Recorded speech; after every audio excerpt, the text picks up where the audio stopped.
Hey everybody. So I have finally finished Pride and Prejudice by Jane Austen, and I want to tell you guys what I thought of it. Obviously a very widely acclaimed book, and I'll give you a spoiler. I really like it too.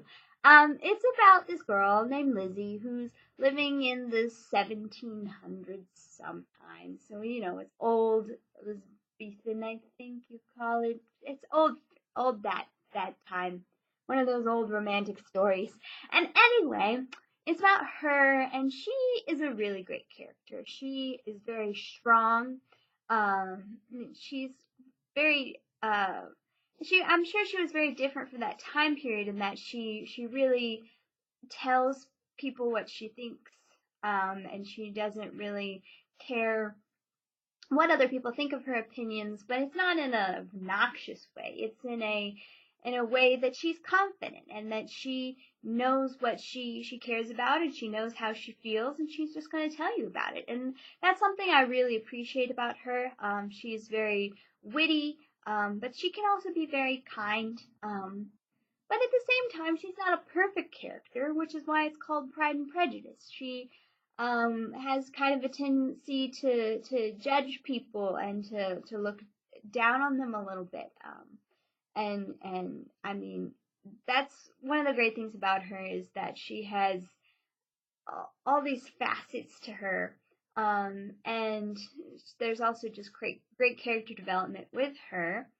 And this guy named Mr. Darcy, who is someone that she meets. He and his friend come to their little kind of smaller part of the country. Lizzie and her family are kind of affluent, but not super affluent, and Mr. Darcy is like really rich, and everybody's like, oh my gosh, Mr. Darcy is here. He's so rich and so handsome. But he makes a really bad impression on everyone there because he also has a tendency to be kind of snobby and not very kind to the people around him. So yeah, Elizabeth does not like Mr. Darcy at first. However, that changes over the course of the novel. And there's also lots of little other plot points.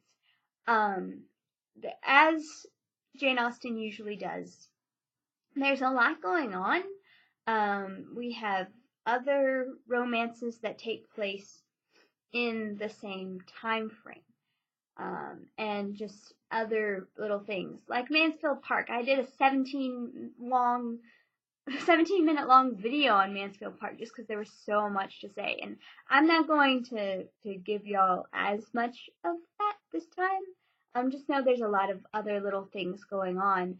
But compared to Mansfield Park, this book moves a lot swifter, and I think that's why this one is liked so much better. The plot points come along, bam, bam, bam, bam, bam, and so you move a lot naturally and a lot more quickly through the novel, and kind of enjoy it a little bit more. It's one of those things that if you have a shorter attention span, it really kind of keeps you going and keeps you interested. And of course, as I said, Lizzie is an amazing main character. And then also we have other characters like her sister Jane, who gets involved with Darcy's friend, Mr. Bingley, and it's kind of a will they, won't they situation. We have the great character of Mr. Collins, who is, oh gosh, Mr. Collins. Mr. Collins just has to be read to be believed. And then we have a lot of other good characters, like every single character, with the exception of Mary, who is one of Lizzie's sisters. Every other character is very well rounded. We have Miss Wickham, we have Lydia, and they change extremely through the novel. It's just extremely character-driven piece, and the characters are so good, and the plot points really, again, keep you moving through. Just a really, really good book. There is a little bit of a spoilery type thing that I want to address. So, Mr. Darcy has always confused me a little bit because I am one of those people who don't believe that it's good to change for a significant other. Like, change yourself, like who you are as a person. Unless, of course, like they point out something in yourself that you're like, oh, you're right. I need to do that. That's not a good thing. Um, and I've always been confused as to why Mr. Darcy changes, especially I'm a big fan of the movie version with Keira Knightley in it. And you don't get to see as much of why Mr. Darcy decides to change in that movie. However, I really think, based especially on this book, that Mr. Darcy changes because he sees that Lizzie is pointing out flaws in him. And A, he hasn't been around a lot of people who will point out flaws in him. And B, he's like, oh, she's right. And that's what makes me like this romance a lot more than other ones, is because it's not a story of two people who are just like infatuated with each other and oh these things get in the way of their love or whatever. I don't like those kind of stories.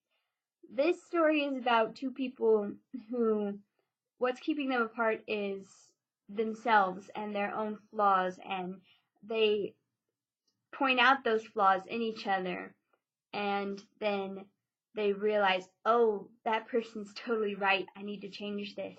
And then they do, and they become better people, and because they become better people, they can get together.